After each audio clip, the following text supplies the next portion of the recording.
Pebbles സാധാരണ നമ്മൾ ഷോപ്പുകളിൽ നിന്ന് വാങ്ങുക ചെയ്യാറല്ലേ. നമുക്കിഷ്ടമുള്ള കളേഴ്സ് നമ്മൾ വാങ്ങാറുണ്ട് അക്വേറിയത്തിലിടാൻ വേണ്ടിയിട്ട്, അതുപോലെ ചെടിച്ചട്ടികളിൽ ഇടാൻ വേണ്ടിയിട്ട്. നമുക്ക് ഇത് വീട്ടിൽ തന്നെ ഉണ്ടാക്കിയാലോ? സിമ്പിളായിട്ട് വളരെ കുറഞ്ഞ ചിലവിൽ നമുക്ക് വീട്ടിൽ തന്നെ പെബിൾസ് ഉണ്ടാക്കിയെടുക്കാനായിട്ട് പറ്റും. അതിന് ഞാനിവിടെ ഉപയോഗിച്ചിരിക്കുന്ന 2 മെത്തേഡ് ഉണ്ട്. അതിന് ഞാൻ ഇവിടെ ഇപ്പോൾ ഫസ്റ്റ് കാണിക്കുന്നത് കരിങ്കല്ലിലുള്ളതാണ്. ഇപ്പോൾ നമ്മുടെ വീടിന് അടുത്തോ അല്ലെങ്കിൽ വീട്ടിലോ ഉള്ള മുറ്റത്ത് കിടക്കുന്ന കരിങ്കല്ലുകൾ അല്ലെങ്കിൽ ഉരുണ്ട കല്ലുകൾ വെച്ചിട്ട് നമുക്ക് പെബിൾസ് ഉണ്ടാക്കാം. പെബിൾസ് ഉണ്ടാക്കാനായിട്ട് ഉരുണ്ട കല്ല് തന്നെ വേണമെന്നില്ല കേട്ടോ. അതാ ഇതുപോലത്തെ കരിങ്കല്ലായാലും മതി. കുറച്ചും കൂടെ ഉരുളനായിട്ടുള്ളത് കിട്ടുവാണെങ്കിൽ നല്ലത്. അല്ലെങ്കിൽ ഉരുളൻ കല്ലുകൾ തന്നെ നമുക്ക് വെള്ളാരം കല്ലുകൾ കിട്ടുവാണെങ്കിൽ അതാണെങ്കിലും യൂസ് ചെയ്യാം. ഞാനിവിടെ എടുത്തിരിക്കുന്ന കരിങ്കല്ലാണ് കേട്ടോ. അപ്പോൾ ഇനി ഇത് നല്ലതുപോലെ ഒന്ന് കഴുകി തുടച്ച് അതിലെ ചെളിയെല്ലാം ഒന്ന് മാറ്റി നമുക്ക് വൃത്തിയാക്കി എടുത്ത കരിങ്കല്ലാണ് വേണ്ടത്. വീട്ടിൽ ചെയ്യാൻ പറ്റുന്ന 2 എളുപ്പ മാർഗ്ഗങ്ങളുണ്ട്. അതിൽ ഒന്ന്, നമുക്ക് വീട്ടിലുള്ള നെയിൽ പോളിഷ്, നമ്മൾ വേണ്ട എന്ന് വെക്കുന്ന അല്ലെങ്കിൽ കളയാനായിട്ട് വെക്കുന്ന നെയിൽ പോളിഷുകൾ വെച്ചിട്ട് നമുക്ക് പെബിൾസിൽ പെയിൻറ്റ് ചെയ്തെടുക്കാം. കല്ലുകളിൽ നെയിൽ പോളിഷ് ഇങ്ങനെ തൂത്ത് കൊടുത്താൽ മതി. ഒരു വശം കഴിയുമ്പോൾ നമുക്ക് നെക്സ്റ്റ് വശം അപ്ലൈ ചെയ്യാം. ഒരു വശത്തെ ഉണങ്ങി കഴിഞ്ഞതിന് ശേഷം നമുക്ക് അപ്പുറത്തെ വശം ചെയ്യാം. നെയിൽ പോളിഷിന് നല്ല വിലയാണ്. അതുകൊണ്ട് നിങ്ങൾ വേണ്ട എന്ന് വിചാരിച്ച് കളയാൻ വെച്ചിരിക്കുന്ന നെയിൽ പോളിഷ് യൂസ് ചെയ്താൽ മതി കേട്ടോ.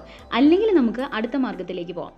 അടുത്ത മാർഗ്ഗം എന്ന് പറയുന്നത് മെറ്റാലിക് പെയിൻറ്റ് അല്ലെങ്കിൽ പേൾ കളർ വെച്ചിട്ടുള്ള ഫെവിക്രിലിൻ്റെ പെയിൻ്റാണ് ഞാനിവിടെ എടുത്തിരിക്കുന്നത്. ഫെവിക്രിലിൻ്റെ ഫാബ്രിക് അല്ലാതെ, ഫാബ്രിക് കളർ ആയാലും നമ്മൾ മെറ്റാലിക് കളർ അടിച്ചു കൊടുക്കേണ്ടി വരും. അതുകൊണ്ട് ഫാബ്രിക് കളേഴ്സിനേക്കാളും നല്ലത് മെറ്റാലിക് കളേഴ്സാണ്. അതാകുമ്പോൾ ശരിക്കും ഒരു ഫിനിഷിങ് കിട്ടും. ഫെവിക്രിലിൻ്റെ മെറ്റാലിക് അല്ലെങ്കിൽ പേൾ കളേഴ്സാണ് യൂസ് ചെയ്യേണ്ടത്. അത് തന്നെ പല കളേഴ്സിൽ നമുക്ക് കിട്ടും. ഇനി നമുക്ക് ഈ കരിങ്കല്ലുകളിലേക്ക് നമുക്ക് ഈ മെറ്റാലിക് കളർ അല്ലെങ്കിൽ പേൾ കളർ അപ്ലൈ ചെയ്ത് കൊടുക്കാം. പെബിൾസ് ഉണ്ടാക്കാനായിട്ട് ചെറിയ കല്ലുകളോ വലിയ കല്ലുകളോ എല്ലാം യൂസ് ചെയ്യാം കേട്ടോ.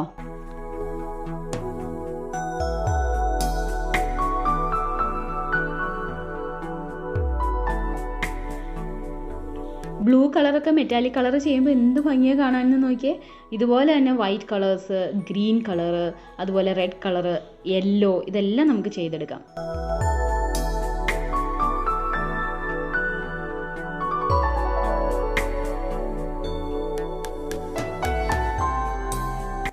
എനിക്കിതിൽ ഏറ്റവും ഇഷ്ടമായത് ഗ്രേ കളറ്, അതുപോലെ തന്നെ ബ്ലൂ കളറാണ്. നല്ല എടുത്ത് നിൽക്കുന്നതാണ്. പെബിൾസ് ഉണ്ടാക്കാനുള്ള കല്ലുകളുടെ വലിപ്പവും അതുപോലെ തന്നെ കളേഴ്സും എല്ലാം നമ്മളുടെ ഇഷ്ടം.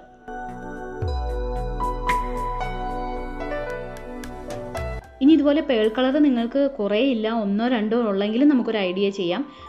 ഫാബ്രിക് കളറാണ് ഉള്ളതെങ്കിൽ ഫാബ്രിക് കളർ അടിച്ചതിന് ശേഷം അതിന് മുകളിൽ പേൾ കളർ അടിക്കുകയാണെങ്കിൽ നമുക്ക് ഡബിൾ കളറും കിട്ടും, ഒരു ഡബിൾ ഷെയ്ഡും കിട്ടും, ഒപ്പം നല്ല ഗ്ലേസിങ്ങും ആയിരിക്കും.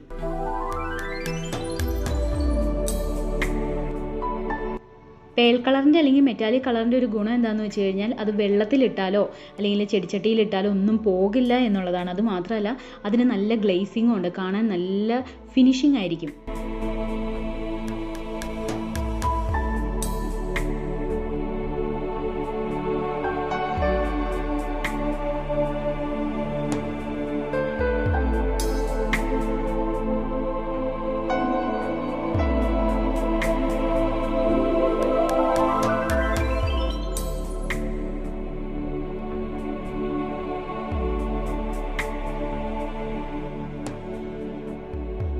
അപ്പോൾ ഒരു വശം നമ്മൾ പെയിൻറ്റ് ചെയ്ത് കഴിഞ്ഞിട്ടുണ്ട്.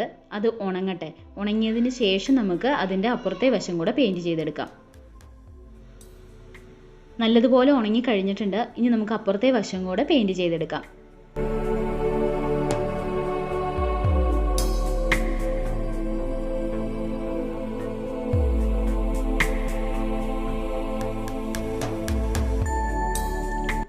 ഒന്നോ രണ്ടോ കോട്ട് ചെയ്യുന്നത് നല്ല ഫിനിഷിംഗ് ആയിരിക്കും കേട്ടോ.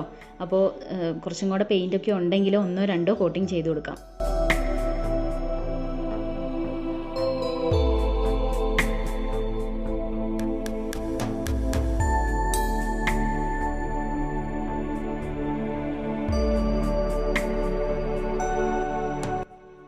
പെബിൾസ് എല്ലാം നല്ലതുപോലെ ഉണങ്ങി കഴിഞ്ഞിട്ടുണ്ട്. എന്ത് ഭംഗിയാന്ന് നോക്ക്.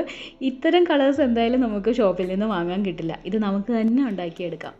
ഇപ്പം നമ്മുടെ കളേഴ്സിൻ്റെ ഒരു വില നോക്കുവാണെങ്കിൽ 20 രൂപയ്ക്കാണ് ഒരു ബോട്ടിൽ കിട്ടുക. അല്ലെ മെറ്റാലിക് കളറാണെങ്കിലും ഫെവിക്രിലിൻ്റെ മറ്റ് കളേഴ്സ് ആണെങ്കിലും 20 രൂപയാണ്. അപ്പോൾ 20 രൂപയുടെ ഒരു ബോട്ടിലിന് നമുക്ക് കുറേ ചെയ്തെടുക്കാം. അപ്പോൾ 20 രൂപയ്ക്ക് നമുക്ക് കുറേ പെബിൾസ് കിട്ടും.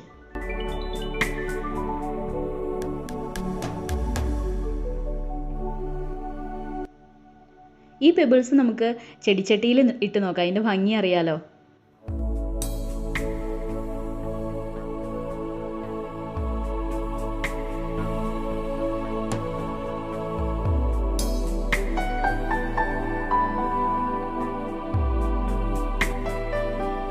അതുപോലെ തന്നെ ഈ പെബിൾസ് നമുക്ക് നമ്മുടെ അക്വേറിയത്തിലോ അല്ലെങ്കിൽ നമ്മൾ വാട്ടർ പ്ലാന്റുകളിലോ ഒക്കെ നമുക്കിടാം. നമ്മുടെ വീടിനകത്ത് വെച്ചിരിക്കുന്ന വാട്ടർ പ്ലാന്റ്സിൻ്റെ ബോട്ടിലിലോ നല്ല കണ്ണാടി പോലെയുള്ള വാട്ടർ പ്ലാന്റ്സിൻ്റെ ബോട്ടിലിൽ ഇടുവാണെങ്കിൽ നല്ല ഭംഗിയായിരിക്കും. അത് മാത്രമല്ല, ഇത് നല്ലതുപോലെ ഉണങ്ങിക്കഴിഞ്ഞിട്ടാണെങ്കിൽ പിന്നെ ആ പെയിൻറ്റ് പോകുകയില്ല. അപ്പോൾ സിമ്പിളായിട്ട് എങ്ങനെ പെബിൾസ് ഉണ്ടാക്കാമെന്ന് മനസ്സിലായല്ലോ. നമ്മുടെ വീട്ടിലുള്ള സാധനങ്ങളൊക്കെ തന്നെ മതി, നമുക്ക് പെട്ടെന്ന് തന്നെ പെബിൾസ് ഉണ്ടാക്കിയെടുക്കാം. ഷോപ്പിൽ വാങ്ങുന്നതിൻ്റെ അത്ര രൂപയുമില്ല, പെട്ടെന്ന് തന്നെ കാര്യം നടക്കും. അപ്പോൾ ഇന്നത്തെ ക്രാഫ്റ്റ് എല്ലാവർക്കും ഇഷ്ടമായെങ്കിൽ തീർച്ചയായിട്ടും ഈ ചാനൽ സബ്സ്ക്രൈബ് ചെയ്യാൻ മറക്കരുത് കേട്ടോ.